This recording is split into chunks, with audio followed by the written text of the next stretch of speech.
So I guess we should start with when did you know you wanted to be a writer? Um, I knew when I was in the seventh grade. I loved reading, but that's not really what inspired me to write. The first thing that inspired me to write was I wrote a book report, and I'll try to make this a short story, but I wasn't. I wrote a book report, like I started reading the book like the day before my book report was due. And it Mhm. was a book called Coming of Age in Mississippi. And I was in love with the book. And I was so disappointed that I wasn't able to finish it and do it justice. And I got a bad grade on the report. And I Oh, kind of vowed to myself, next time I'm really going to work hard at this and do a good job. And so the next book I read was a Beverly Cleary book. I think it was 15. And I just like read it a month in advance, like put my heart and soul into it. And while I was writing that, I went into the zone, like where there's like time and space doesn't exist. And you're just in this place where just stuff is like coming to you and you're just, I don't know, it's like this wondrous place. I think athletes go through it too and musicians. So that's really what made me want to be a writer, is just to get back to that place as often as possible. that's awesome. So where's your ideal writing place? Like where do you typically write your stories? Honestly, in bed, Yeah. warm bed. And, like I have an office and there's a bed down there and my office, and I still want to be just under the covers, like cozy, writing and just hunched over. And I don't know if it's good for my posture when I turn, to an old lady, but Yeah. it's my favorite place. Yeah. And what inspired you to write the Evolver? A couple things. When I was younger, when I was like 23, I had spent the whole summer reading classics. And that was like my summer of reading the classics. And I didn't get past Jane Austen and the Bronte sisters because I just fell in love with their writing, and went back to contemporary literature and just was very like critical of it. And then I just kind of felt this voice inside me say like, "Oh, you think you can do better?" And it was kind of like a challenge. And so I just decided I'm going to try it. And then I realized how hard it is to write a book. But yeah, that's I would say that, yeah. And who's your favorite character from the Evolver and why? Ooh. That's a really good question. I feel like it changes often. Yeah. It's Kennedy, I would say, mostly because I don't know, she's kind of my way into the world, into that universe. But it's always changing. Like every time I go through it, every time I reread it or I'm working on new characters, I'm like, okay, this is my new favorite character. Was for me when I read it for the review. I instantly fell in love with Kennedy, but then as I kept reading, I'm like, ah, maybe this is my favorite character. I don't know. I really love Pengar because she, on the surface, she's like just this bright-eyed optimist, like Pollyanna, but you really realize that her true power is in the fact that she has so much trauma, and Mm. she is able to just stay in a high vibration and a positive state in spite of all that, instead of kind of succumbing to it. It's like this act of rebellion, so sometimes I really respect her the most out of all the characters, which is interesting to me because I did not think that was going to happen. And what does your writing process look like? How do you plan out your books? A little bit of both. I'm like halfway between a pantser and a plotter. I like to do a little bit of both.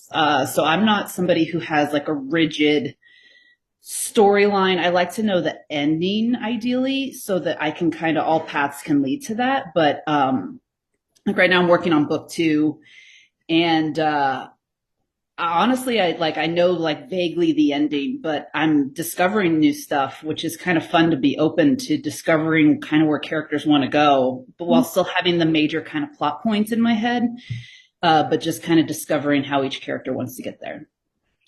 And have you ever experienced writer's block? Yes. How did you overcome it? um, Time and just prayer. And just, it's brutal when it happens. And it's scary. I think for a long time with the first book, I was like, okay, that's done. And I just had I was so scared I wasn't going to be able to write the next book. And it's kind of hard. I mean, I think when you're ready, you're just ready. I think that sometimes you kind of need to like marinate and what you really want to say and what you really want to explore for yourself. So you Right. can be interested in sitting down at the page because it's not that easy to sit down at a blank page. So for me, it's just like trying to be patient, but also like Stephen King says in his book on writing, like you have to be in the same place every day so the muse can show up. And it's like finicky. Sometimes it doesn't show up. Mhm. So I just try to be in the same place every day. So like inspiration knows where to find me. And yeah, And what do you enjoy most about writing science fiction? I enjoy being able to talk about current reality without talking about current reality, kind of disguising it as an alien world when in reality I'm talking about a lot of things that happen in this world and getting and just being able to explore that and to kind of come up with my own answers and things of that nature and getting to create new technologies without having to actually have the scientific mind of putting chips and wires and all this stuff together, but just saying, oh, this is what they can do, because it's advanced alien technology. So that's really fun for me too.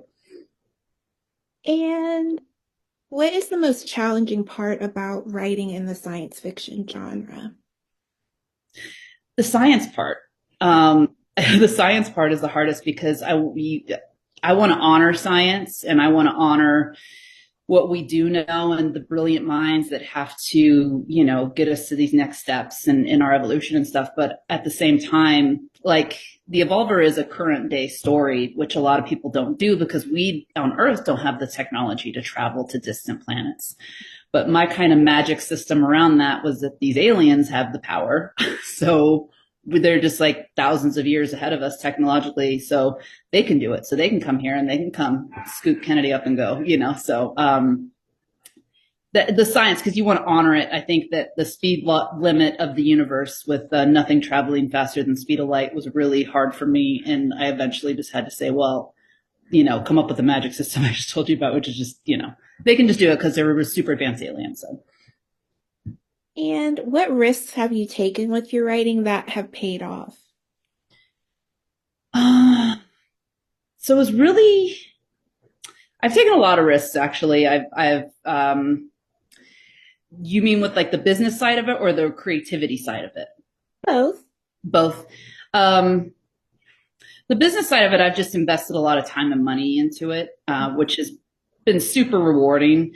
Like I always tell my husband, like we're not gamblers. I've never gone and wasted $1,000 at, in Vegas or anything, but I can gamble it on myself and on my book and on the craft. So that's really rewarding to be able to do that. But then I think that there is a certain level of, I just think as an artist, whenever you feel uncomfortable, you're kind of meant to do it. You're kind of getting like cajoled into it by the universe or like your higher being or whatever you want to call it is saying like, hey, if you're too scared, yeah, you don't have to do it. And it's kind of like, calling you chicken and you just, they're like, I'm not chicken, I'll do it.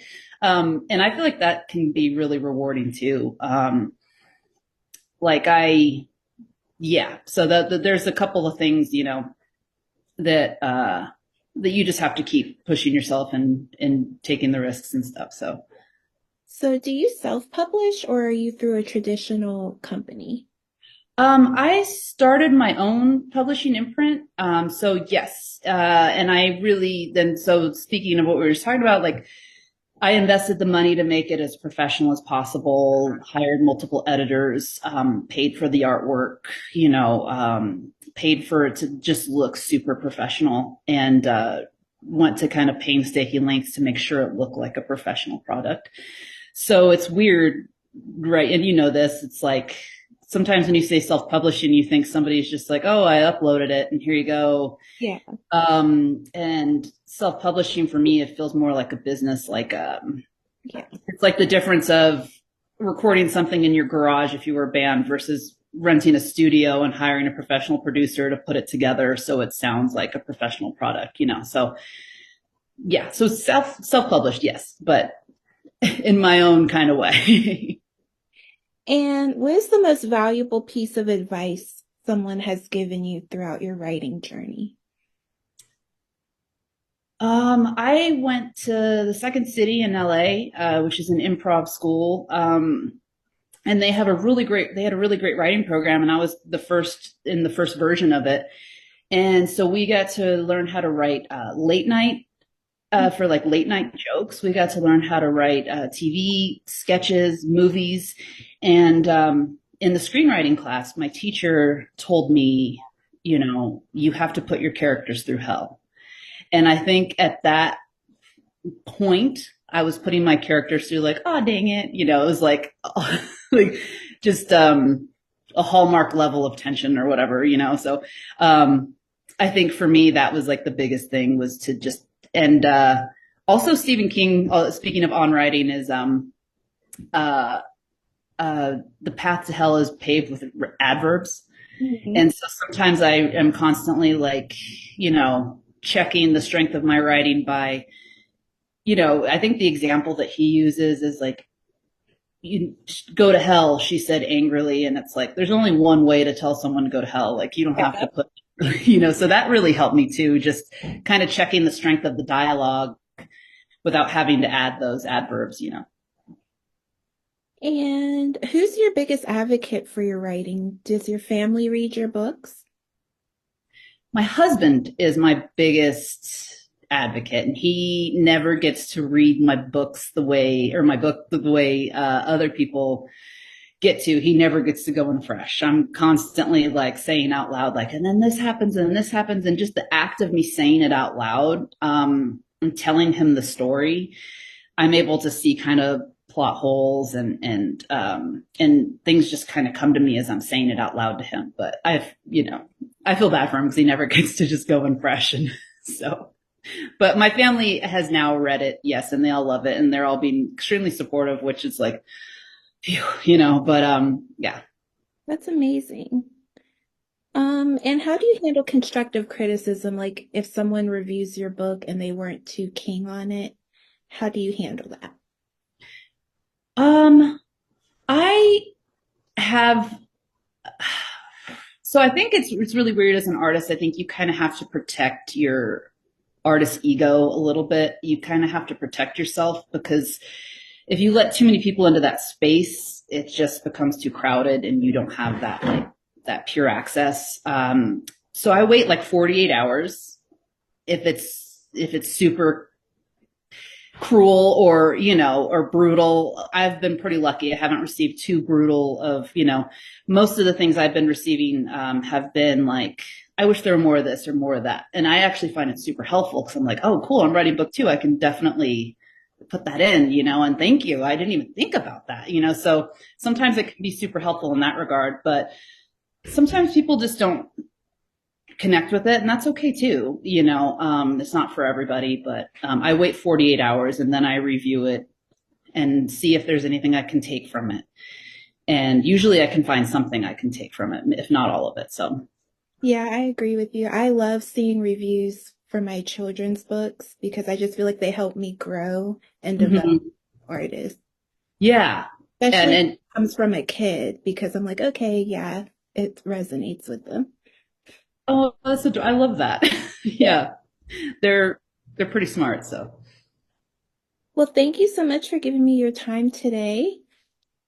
yeah, of course. Thank you for having me. It's been great. It was really lovely meeting you, and I can't wait for book two. I can't wait to read it. Thank you. Anything that you would like to share with the audience, like where to find your books or anything about you that we don't know about you yet? Um, I guess something that's unique about me or specific about me that really influences Kennedy that a lot of people probably don't know is that my dad is from Mexico. So I actually have a father that doesn't live in this country, and I used to go to Mexico during my childhood, and I always kind of felt like an alien there because it's just so different. And now I go all the time, and I love it there. I actually have citizenship there, but it kind of influenced a lot of what Kennedy feels and how she can't be with her father all the time, and so that's kind of the origin of all this is that experience in my life.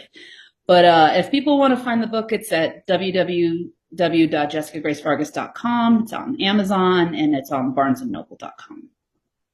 Excellent. Well, it was lovely meeting you, and I'll keep in touch with you.